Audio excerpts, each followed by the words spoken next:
ہم کریں گے ہر مظلوم کی حمایت۔ बिस्मिल्लाहिर्रहमानिर्रहीम। अस्सलाम वालेकुम। मैं हूं हुरैन फातिमा और आप देख रहे हैं हिमायती न्यूज HD चैनल। नजर डालते हैं आज की अहम खबरों पर। इस्लामाबाद वजारत तवानाई ने national electric power regulatory authority NEPRA के फैसलों पे तहफ़्फ़ुज़ात का इजहार कर दिया।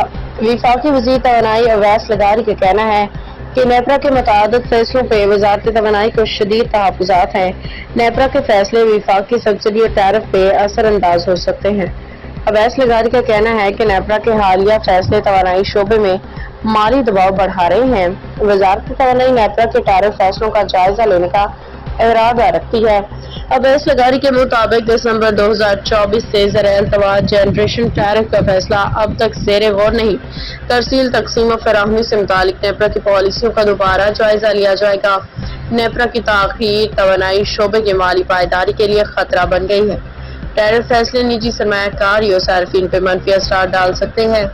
वफाकी वज़ीर तवानाई का कहना था कि नेपरा के फैसले यकसा टैरिफ निज़ाम और सब्सिडी निज़ाम को मुतासिर कर सकते हैं। अब तक के लिए इतना ही। मज़ीद खबरों और अपडेट्स के लिए देखते रहें हिमायती न्यूज HD चैनल।